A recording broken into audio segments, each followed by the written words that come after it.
Welcome, movie fans, to another podcast episode of Bent Cinema with Nathan Box. Our special movie correspondent on Left of Straight Podcasts shares his thoughts and movie reviews, actor profiles, and best of or worst of lists for all things cinema.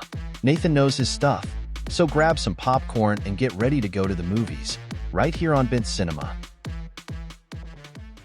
All righty, everyone. Welcome back. It's time for another episode of Bent Cinema right here on Left of Straight Podcast.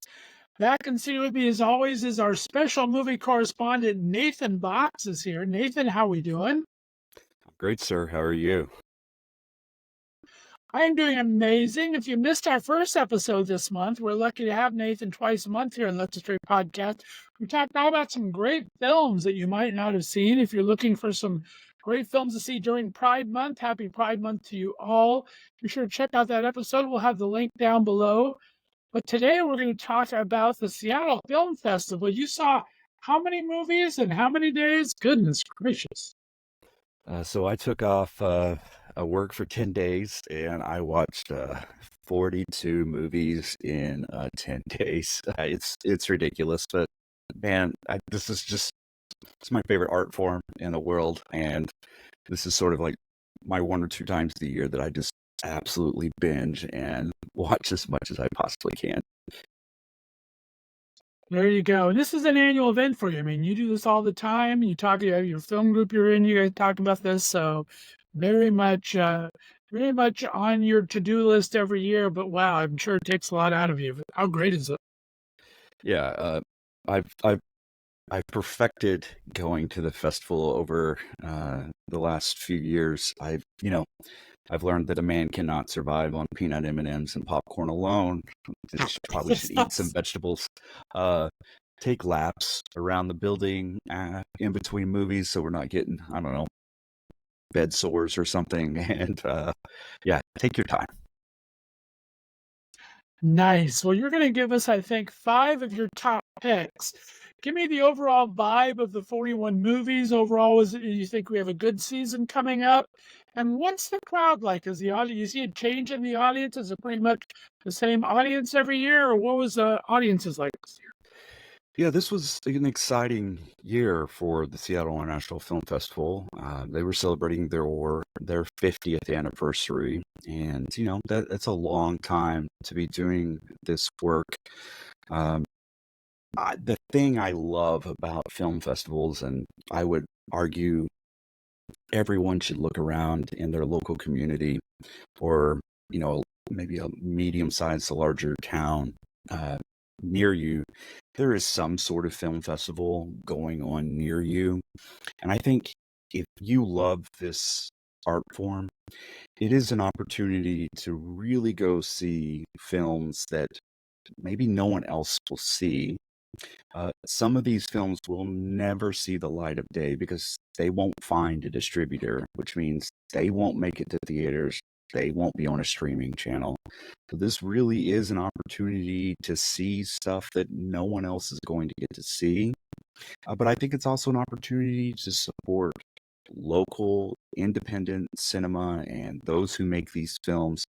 So many people that we love and respect in this industry got started with these small films that came out of festivals, and their careers have exploded. I mean, we could spend all day talking about the films from first-time film directors, first-time actors that got started at Sundance and went on to make powerful careers for people. As far as the audience goes, there is sort of a core group of people who you run into every year at the film festival, and that's part of the excitement. But I'm always seeing new faces. Seattle International Film Festival is pretty well established. It's a large festival that happens at multiple theaters. So over the course of 10 days, 10 to 15,000 people are coming through to watch movies. So it's just one of my favorite things in this world is experiencing this art form with a group of people, and it really changes how I react to a film versus streaming something at home. Fantastic. I was so lucky. I got to interview a couple weeks ago Andy Valentine and Juan Pavashi from the Mattachine family that premiered at Seattle Film Festival last year. It's actually, I think, from the time this airs, it probably premiered wide for video on demand or some theaters, I think, in LA last week. But yeah, you've had some great premieres there and some great. I think this was Andy's very first feature film he ever directed. Done a lot of music videos and shorts, The Letterman, which I love from him. Then Juan Pablo, I've just been a fan of him. He's my hall pass every relationship I'm in. Juan Pablo gets you my hall pass. But yeah, it was a great movie. So let's talk about some of your top 5 here. Let me know what Sing Sing's about. So Sing Sing is, goodness, this movie. It has Coleman Domingo in it, who was nominated last year for Rustin. It is such a unique film. It is an A24 film. It is about Sing Sing prison and a theater program that's inside the prison that is put on and run by the prisoners. What makes this movie unique is this movie is based on an actual program that is happening in the Sing Sing prison. But the actors in this movie, with the exception of Coleman Domingo in another role, all of the other actors in this film are former prisoners at Sing Sing that went through this program and are now starring in this film. And they absolutely kill it. They absolutely nail it. Some of the best acting I have seen in a long time are from these people that were formerly incarcerated at Sing Sing. What also made this very powerful is 4 or 5 of them were there after the film premiered, and we got to sort of talk to them. 2 of them were falsely accused and falsely incarcerated. And so hearing their story, but also like their hopes and ambitions for what life will be like after this film comes out. So it was absolutely my favorite film of the festival. It gets a limited release in July, and then it will go wide in August. If you have an opportunity, I just cannot implore you enough to see this movie. I do think that we will be talking about it at the end of the year, and we will be talking about it again when we roll into Oscar season. Wow, I'm excited. I mean, I was so impressed. You're the one that turned me on to, what was it, 26.1? What was that film called about the marathon runners in prison? So Yeah, this sounds 26.2. along that vein. This sounds even more amazing. Wow, I love that.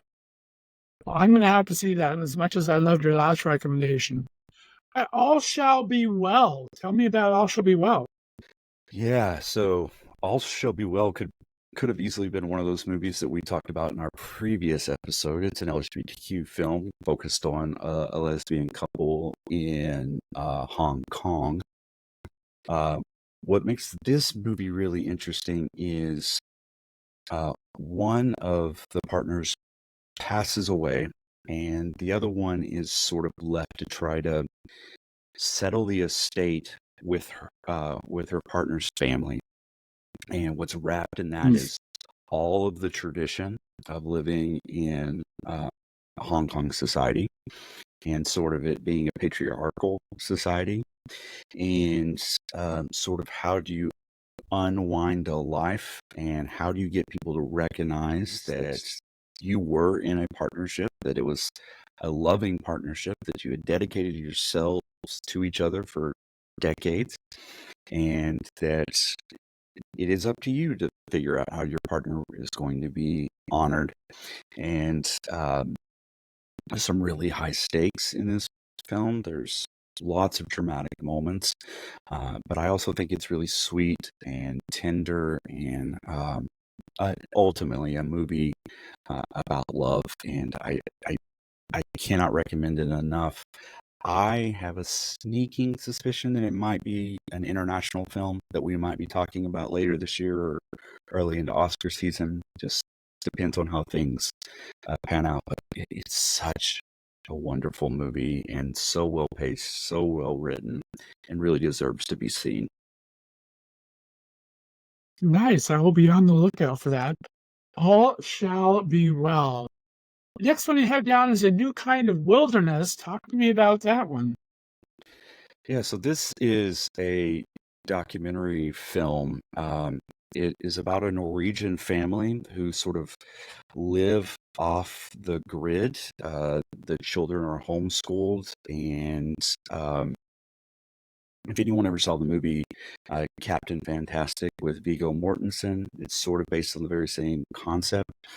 Uh, the kids are being homeschooled, they're really living off the land and learning how to commune and be one with nature, sort of this rejection of what is expected from us by society.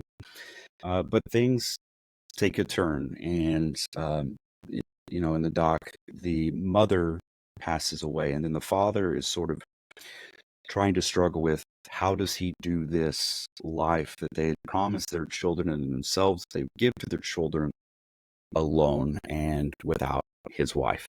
And it sort of becomes this exercise of wanting to honor her, but sort of giving into the reality of the situation. It is brilliantly edited. It is a wonderful story. It is heartbreaking in points. It's really humbling and leveling in others. And it is a documentary that I think people should really give a chance and seek out if you can. I do think this is also one of those films that, depending how things shake out, but I think it's a film we'll be talking about for some time.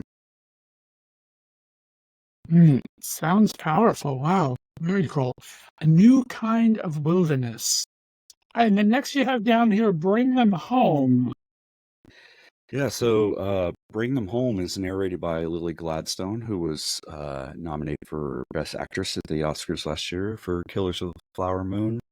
It is a documentary about the Blackfoot people in Montana, and it is sort of this mission to bring buffalo back to the reservation. And it is sort of this long sweeping story of how this long sweeping documentary, I should say, of how the buffalo were nearly eradicated to the point of extinction as white Europeans made their way west, and sort of this idea of manifest destiny. And it is sort of these two tales of how an animal was almost eradicated off the face of the planet, but how through genocide, a people were also almost eradicated, and sort of how these two things are coming back together in sort of a phoenix rising from the ashes moment. The cinematography in this thing is beautiful. It's really well done. Not everyone wants the buffalo back, so there is some internal tribal politics as well, but it's hard not to find this thing moving and beautiful, and sort of the through line of American history in the doc is really powerful to see. And so if you have a chance to see this film, I highly recommend it. Nice. Very, very nice slice of Americana there. I like that. All right. And your final film we had was Iron Mask. Talk to me about Iron Mask. Yeah, so Iron Mask is a Korean film. The director of it is a first-time film director, and he's also the writer of the film. His name is Kim Sung-hwan. And this is one of those things that's powerful about film festivals. This is his first feature. It debuted last year in Korea at a film festival.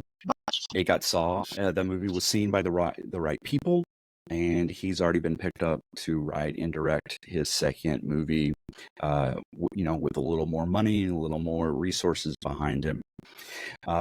This movie, it's been a while since I've seen something with such beautiful cinematography.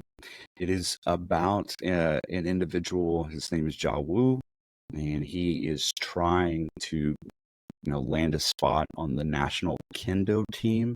And kendo is sort of like fencing. It's with like the wooden bamboo sticks. But when he arrives at camp, he encounters someone from his past And then so this movie devolves into sort of how did both of these individuals get here, and there is a mystery to untie.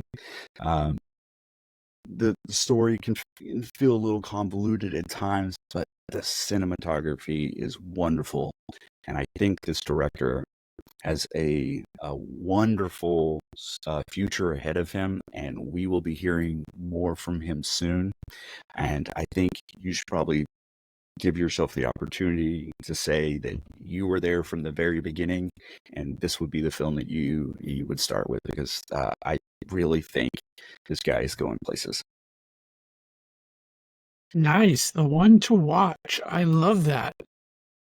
All right, guys. So that is Nathan's recommendation from the Seattle International Film Festival this year.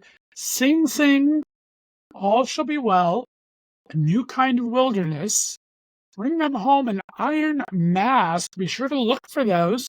See if they come either to a theater or on demand or on video demand for you guys. Nathan, as always, thanks so much for sharing these. I appreciate it. We usually have on one of our reviews, and we didn't really do an overall review this year. What would you review the 41 films overall in one of your 5-star ratings of the festival?